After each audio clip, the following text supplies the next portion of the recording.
Hey everybody, it's the Mad Master here. I'm doing a video about the Great Reset. Um, and this is just a quick video that I had. Excuse me, I'm waking up, so my hair is really bad. Might actually get it cut, I'm not sure. But whole Great Reset conspiracy theory. Um, it's pretty scary, and I believe in parts of it are probably somewhat correct, unfortunately. You have to take any conspiracy theory with a grain of salt. Read a little bit about it. I just watched the video about the Great Reset. I'm actually glad though that people are talking about this kind of stuff because, like, if we didn't talk about the Great Reset, stuff like that, it's like they have the plans out in the open, so we might as well rebel and say we won't comply. Just like here in Madison, Wisconsin, nobody's complying with that. No one in your household or no one in your house other than people in your household. Shit. So I'm happy about that. So, not talking about the virus in this video, but it got me thinking about this book that I read about a year or two ago. Really good book. It was actually about 2 years ago now, or a year and a half, 2 years ago. Called uh, "The Best and the Brightest" by Halberstam. I think that's how to pronounce his name. Um, it's about Vietnam and about how the I'm going to use the word liberal because that's see the whole there's left and there's liberal. So this is one thing that people don't differentiate, but there it is true. So liberal intelligentsia, the modern version of liberal, kind of has its roots in a lot of the stuff that they actually talk about in Best and the Brightest. So the Democratic Party, they talk about a lot of the stuff that happened. So one of his theories is the author of the book Best and the Brightest, um, is that McCarthyism forced the Democrats to become more hawkish with foreign policy, which is probably somewhat true. And then there's also other stuff that he doesn't really mention or talk about, but is overall a very good book, great book. So one of the things that it goes into though is Robert McNamara and a lot of these people, the architects of the Vietnam War, that they had this very statistical mindset about things, which also Adam Curtis talks about in a lot of his BBC documentaries too, more recently, which is BBC, but it actually is a really I highly recommend his documentaries, even if it's funded by the powers that be in Britain. Um, so the whole premise of this is that these technocratic elites that are all into crunching numbers and they have these ideas and all this stuff.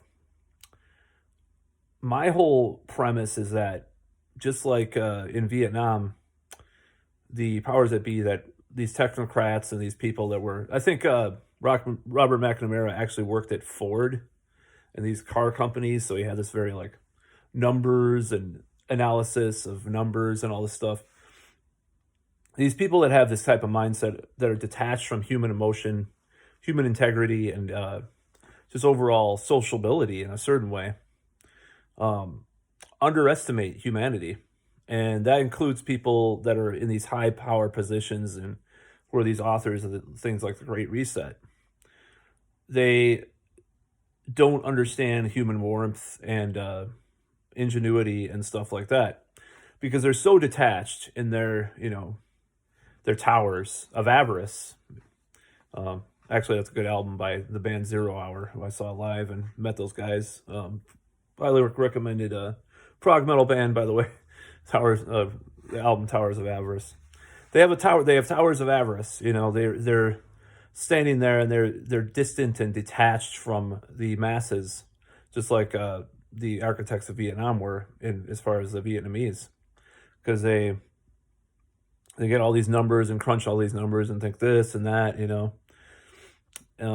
There's a dehumanization involved, and I see that with the virus stuff too, like number of cases, number of deaths, number of this, blah blah blah blah. We got to do this, blah blah blah. It's like detaching yourself from the human element. Um, and the human factor. Hey, there's another metal album, uh, metal album reference, Metal Church. Um, so this whole thing's just like, you know, I was scared of the Great Reset, and then I just started thinking like these people are just detached, and they don't have that. They just like Halberstam, I think that's how to pronounce his name in the book. Best and the Brightest talked about how detached these people were from, what was going on the ground and the human elements that were involved in Vietnam. And I just, it's such a parallel with what's going on right now with the Great Reset and with the virus stuff. Cause like, there's all these orders to do all this stuff and people aren't following it. And they're not going to. I mean, other than maybe mask mandates, which a lot of people are following. They're really in their personal lives, they're not following it. I mean, I'm surprised by the number of people that I know or knew, that aren't following these mandates, even though they could be, total, but totally think that Trump is responsible for the virus, and and they may shame people too. So for not following the mandates, but they don't do it themselves, like a lot of people. So yeah, so the whole thing's really complicated. But I think overall, like things like the Great Reset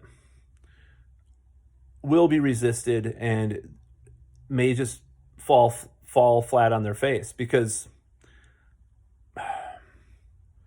they can try to get people involved in that, but they fail. They fail time and time again. These people, you could say that, like Alex Jones used to talk about the New World Order. We sabotaged them again, or whatever. I mean, I'm not talking about that, but I'm just mean they fail to see the humanity of people, and they underestimate, human emotion and stuff. I'm going to be doing a video about how a lot of neurological theories of mind and other stuff really do not lend themselves well to the whole virtual thing being pushed right now. That'll be a separate video, but I just want to do this quick video about what I think about the Great Reset and how the architects of that, like with previous things, are underestimating the human spirit. That's all.